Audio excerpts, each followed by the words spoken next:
Good morning, my dear students. I hope you all are fit and fine. Today, we will read chapter 5 of Geography, Natural Vegetation and Wildlife. First of all, what is natural vegetation? Natural vegetation comprise forest, shrubs and grassland. And what is wildlife? Wildlife means complete animal kingdom. Okay? Now first natural vegetation.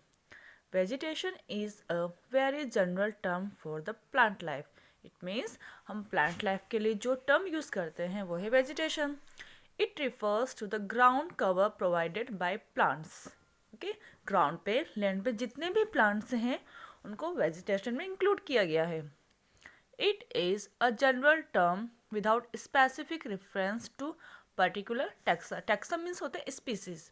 It means इसमें कई सारी species include है, life forms हैं, structure है, okay, और any other specific botanical and geographical characteristics, यानी कि सबकी जोग्राफिकल कैरेक्टरिस्टिक्स डिफरेंट डिफरेंट होती है.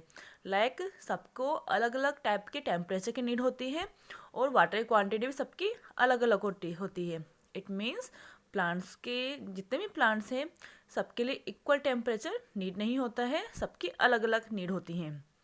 It is broader than the term flora, which refer exclusively to species composition. Okay, तो वर्ड जो है फ्लोरा जिसको हम वेजिटेशन के लिए यूज रहते हैं, ओके, तो इसका ब्रॉडर मीन्स है ये. Okay, now second is wild life. Wildlife traditionally refers to non-domesticated vertebrates, but has come to broadly reference to all wild plants, animals and other organisms. It means wild life में जो भी animal life को include किया गया है वो है non domesticated, यानी कि उनको पालते नहीं हैं. वो कहाँ रहते हैं? वो रहते हैं जंगल में, फॉरेस्ट में. Okay, but has come to broadly refers to all wild plants. तो इसमें क्या क्या कंप्राइज किया गया है वाइल्ड लाइफ में? इसमें कंप्राइज है wild plants, animals and other organism. Okay, तो हमको natural vegetation and wild life में देखते हैं हमको इकोसिस्टम भी मिलता है. अब क्या होता है ecosystem? And ecosystem is a community of living organism, plants, animal and microbes. It means living organism like plants, animal and microbes की जो community होती है, okay, in conjunction with the non-living components of the environment, things like air, water, mineral, soil, interacting as a system. It means plants, animal and microbes अपने surrounding environment में उनको air भी provide होता है, water भी provide होता है and mineral soil भी प्रोवाइड होती है. इनके साथ इनका इंट्रैक्शन होता है. ओके, इट मीन्स ये इन पे डिपेंड हो जाते हैं. लाइक प्लांट्स सॉइल पे डिपेंड है, वाटर पे डिपेंड है, एयर पे डिपेंड है. ओके, और एनिमल्स किस पे डिपेंड है? वो प्लांट्स पे डिपेंड है. तो ये इकोसिस्टम क्रिएट होता है. हम इकोसिस्टम में जितने भी लिविंग ऑर्गेनिज्म होते हैं ये नॉन लिविंग कंपोनेंट्स में डिपेंड होते हैं. अब यहाँ पे आपके एग्जाम्पल रणथंबोर नेशनल पार्क का. ओके, रणथंबोर नेशनल पार्क और Ranthambore is one of the largest national park in northern India. Okay, तो इंडिया का जो नॉर्थन पार्ट है उसमें सबसे लार्जेस्ट नेशनल पार्क है रणथंबोर. ओके, तो Ranthambore national park is the largest national park in northern India. It is situated in Sawai Madhopur district of south eastern Rajasthan. Okay, Ranthambore national park situated in Sawai Madhopur. Wild life in Ranthambore. देखते हैं किस type के animals होते हैं वहाँ पे. Ranthambore is best known for its large tiger population. It means जो Ranthambore national park है वहाँ पे टाइगर की पॉपुलेशन काफ़ी ज़्यादा है. As tourism in the park increase so did the population of neighbouring villages.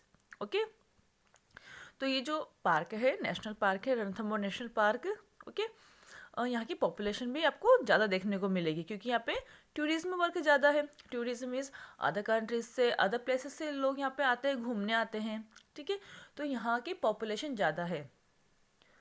This lead to increase amount of fatal human tiger interactions and poaching. It means यहाँ पे poaching work भी आपको ज़्यादा देखने को मिलेगा. The Indian government started Project Tiger in 1973 with an allotted area of 60 मील square. Okay, तो गवर्नमेंट ने प्रोजेक्ट स्टार्ट किया था 1973 में. वो प्रोजेक्ट एनिमल से, यानी कि जो टाइगर्स हैं यहाँ पे स्पेशल, उनसे रिलेटेड है. ओके, तो ये देखिए हमने रणथंभौर की वाइल्ड लाइफ एंड रणथंभौर की location. Okay, now type of vegetation in our country.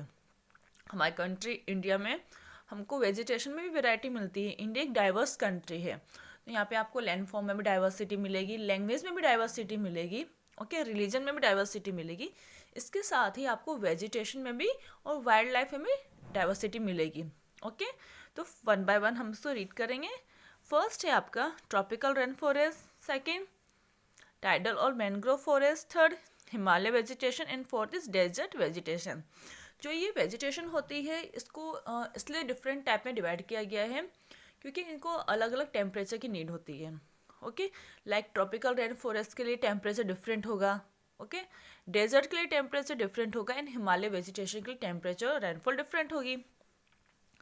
Now tropical evergreen forest. Tropical evergreen forest is also known as tropical rain forest. इसको हम ट्रॉपिकल रेन फॉरेस्ट भी कहते हैं. These are found in Western Ghat, Andaman and Nicobar Island, Assam and Tamil Nadu coast. तो इसकी location क्या बताई गई है? Western Ghat, Andaman Nicobar island, Assam and Tamil Nadu. तो ये वो प्लेसेस हैं इंडिया में जहाँ पे हमको ट्रॉपिकल एवरग्रीन फॉरेस्ट मिलेंगे. These areas receive more than 200 centimetre of rainfall. Yes, यहाँ पे रेनफॉल की क्वांटिटी बताई गई है.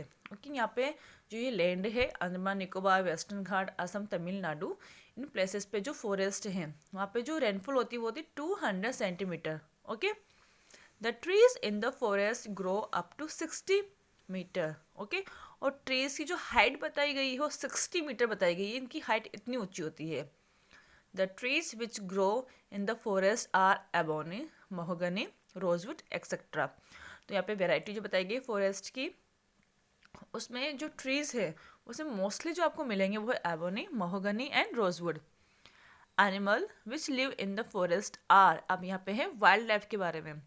अब कौन कौन सी वाइल्ड लाइफ आपको ट्रॉपिकल एवरग्रीन फॉरेस्ट में मिलेगी? वो है elephants, monkey, several species of birds, lemur, bats, sloth, reptiles, deer and scorpions. Okay, तो ये था हमारा tropical evergreen forest. In the tropical evergreen forest we will learn more things. Okay, अब देखो पिक्चर्स दिए गए हैं. ट्रॉपिकल एवरग्रीन फॉरेस्ट किस टाइप का होता है?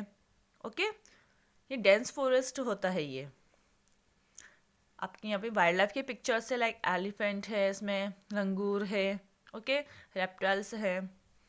Now second vegetation is tropical deciduous forest. Tropical deciduous forests are also known as monsoon forest. Monsoon word आते ही हमारे ब्रेन में एक जो वर्ड आता है वो होता है रेनफॉल. ओके, तो जो ट्रॉपिकल डिसिडुअस फॉरेस्ट है हमको मॉनसून रेन फॉरेस्ट भी कहते हैं. Okay, this forest receive between 200 centimetre and 70 centimetre rainfall. अब रेनफॉल की क्वांटिटी यहाँ पे कितनी होती है? 200 सेंटीमीटर एंड 70 सेंटीमीटर. और जो पहला था एवरग्रीन फॉरेस्ट वहाँ पे थी 200 centimetre. These forests are divided in subgroup of moist and dry deciduous forest. अब जो deciduous forest है उसको 2 parts में डिवाइड कर दिया गया है. Like first is moist and second is dry. We see these forests in northeastern state along the foothills of the Himalaya, Jharkhand, West Odisha, Chhattisgarh and Western Ghat. So this is a location of deciduous forest like foothills of Himalaya, Jharkhand, west Orissa, Chhattisgarh and western Ghat की location है इनकी. ये यहाँ पे मिलते हैं forest. Teak, bamboo, sal, sheesham, sandalwood, khair, arjun, mulberry are the major trees grown there. तो ये वेजिटेशन बताई गई है कि इन फॉरेस्ट में आपको किस टाइप के प्लांट्स, किस टाइप के ट्रीज मिलेंगे. एनिमल्स लाइक, अब एनिमल्स जो बताए गए वाइल्ड किंगडम यहाँ का वो है lion, tiger, pig, deer, elephants, birds, lizard, tortoise. Okay, तो एनिमल लाइफ बताई गई है और वेजिटेशन लाइफ बताई गई है कि इन प्लेसेस पे आपको एनिमल एंड वेजिटेशन लाइफ कैसी मिलेगी. Okay, This is the pictures of vegetation and wildlife. Okay, now this is the first part of this chapter. In the next video we will read second part of this chapter.